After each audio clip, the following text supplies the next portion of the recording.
Hey, what's going on, guys? MisterShamWow here, and today I've got a kind of like a special commentary because I just woke up and I had the absolute weirdest, most effed up dream you would ever think about. Like, I don't know if this is from COD, from playing too much Call of Duty, I guess. I don't know. It probably is.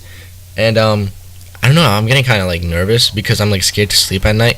Not really. I'm just kind of saying that, but seriously, this dream is like absolutely mental.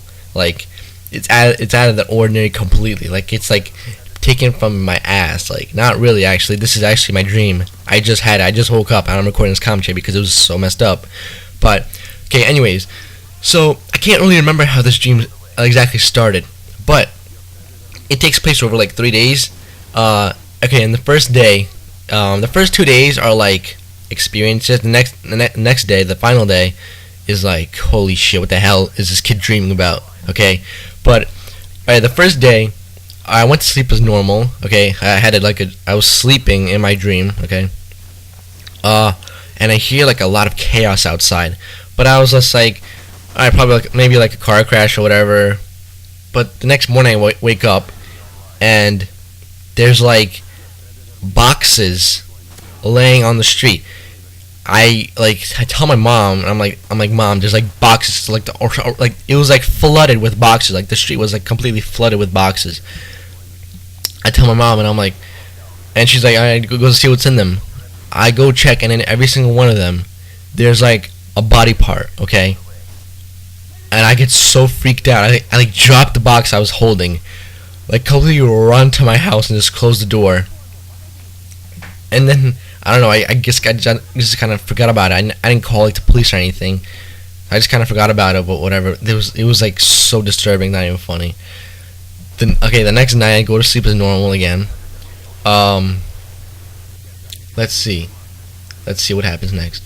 Yeah, I go to sleep as normal, and then the next day I wake up. There's boxes again. I know exactly what's in those boxes, right?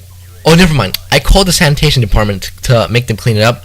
I told them not to look in the boxes, but okay, whatever. Yeah, next day the boxes are still there. Not still there. I think they're like new boxes or whatever. And I call the sanitation department again. I call the police, and they don't do anything for some reason. I don't know. They're like, okay, we'll just forget about it and whatever. So the boxers are laying on my street. I'm scared to death because, like, I don't know, there's obviously like a killer on the loose, like killing people, like literally like by my house, because like the street in front of my house, okay, it had all the boxes. So I was terrified, you know. I was like, holy shit, am I next or something like that? Okay, but whatever. So then we go to like a church or something like that. I don't know. It was some kind of like big building. And there's like people gathered around it, and we're like asking people like, what the hell is going on? Who's doing all these things? And some lady just comes out of nowhere, and she's like, you gotta call 1-800-444-8888. That's exactly the number she told me. I remembered it exactly. 1-800-444-8888. And we never called it, okay? But I remember that. I don't know why I remember that, but I do. She told us to call that. She never told us why or anything like that. But whatever. Then my uncle comes out of nowhere. Oh, by the way, this is taking place in Poland, okay? I don't know why. But the house where I'm sleeping is my house in America, so, yeah, I don't know what's going on with that.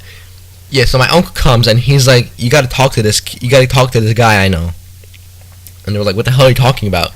And my uncle says, this guy is doing this, and he knows who's doing all this.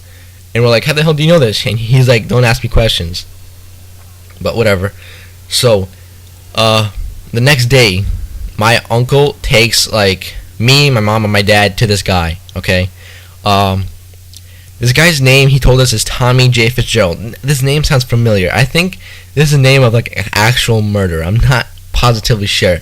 I'm gonna look it up on Google later, but I was gonna look it up before this, but I forgot. So let's continue. He said his name was Tommy J. Fitzgerald, okay? And he was like demented looking. Like, you know, you ever see like a murderer and he just has that like face, like those eyes that like scare the shit out of you? That's exactly what he had. He had like short blonde hair and like glassy blue eyes, like those scary blue eyes with like a small pupil. It was terrifying completely. Oh yeah, I forgot to mention that. My grandfather was also there too. I don't know about my grandma. I don't think she was there. But my grandpa was there. We were sitting at this long table. My uncle was sitting in front of me. My mom and my dad was sitting on my right side, and I don't know who was sitting on my left. But my grandfather was sitting on the other side, like on one end of the table, and the Tommy J. Fitzgerald guy was sitting on like the other end of the table too. So they basically like staring each other down the whole time. Let's see what happened next. So my mom asked the Tommy guy if he's the one doing all this thing, because we saw like boxes by our house like almost every day, and he's like, yeah. And my mom's like, and that's it? That's all you're gonna tell us? And he's like, well, I've started a secret society, and if you join it, I won't kill you, but if you don't, I will. So my mom's like, okay, so how do we join? And he tells us this. He tells us like 3 different things. The first thing is that you gotta like sign up to be a member of the secret society. I don't know I have no idea what it's called. I don't even know if it's like a society or like a club, organization. I don't know what the hell it was. He tells us to sign up on it, and we have to sign up through the internet, right? After that, actually, we take like classes on how to sign up because it was like so complicated. Like we literally like, take classes to know how to sign up for the society. But okay. Next thing he said was that, geez, I can't remember it right now. But whatever. Okay, let's continue. The third thing he said that we gotta follow him on like 50,000 different like websites, like Facebook, Twitter, like fucking Tumblr, like websites I never heard of. He tells us like you gotta be in contact with me like 24/7, 365 days a year, like no excuses. Oh, here's the last thing. We have to attend a meeting every 11 days, no matter what. Okay, no matter what, you have to attend this meeting, or else you'll get kicked out of the society and he'll kill you, right? Also, you have to pay to be in the society, right? You have to pay like a monthly fee or something like that. I don't know how much it was. I forgot. He told us though, but I forgot. And my grandfather asked, "What the hell are you gonna use all this money for?" And he tells my grandfather that he buys land, like he constantly just buys land and more land. My uncle asks him how much land he has right now, and he's like about 550 acres. Yeah, I don't know. So like I don't know how we got in this room. We were talking with him, but it was like a dark room. You could barely see anything. There was like 2 lamps in the middle of the table, and that's pretty much it. It is scary, you know. This dream's like almost completely over because I woke up at the end of it, but it felt so realistic. Okay, so after we leave that guy's house or whatever, I'm just like praying because like I don't want to die by this kid. Like, what's the guarantee that even if I join his secret society, like I won't die? And I saw like the people's fate, like they were like fucking every single like body part was like in a separate box on the street. I didn't want that to happen to me or my family or whatever, right?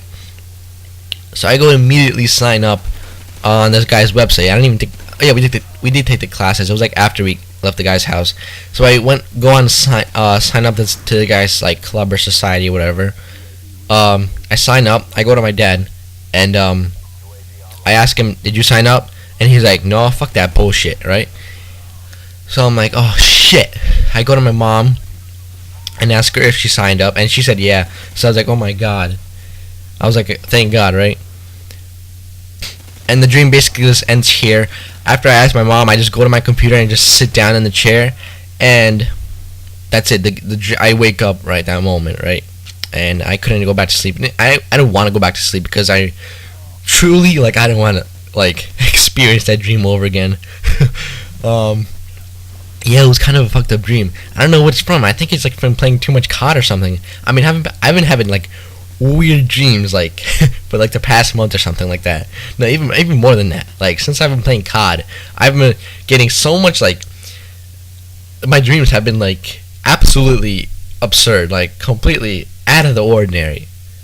Yeah, I don't know. It's scary. My dreams are scary. Like some of them are like weird, like what the hell is wrong with your mind? But some of them are like this. They're like, holy shit, dude, you need like psychological help. Yeah, so I don't know. Hope you guys enjoyed this dream. I didn't, but I hope you guys enjoyed this video. Please tell me a comment if you had any weird dreams in the past or last night, because I had this dream last night. So tell me in the comments if you had any weird dreams, and then tell me what you think about this dream, because it's just like one of the most freakiest dreams I've ever had. So I'll see you guys in the next video. Thank you so much for watching.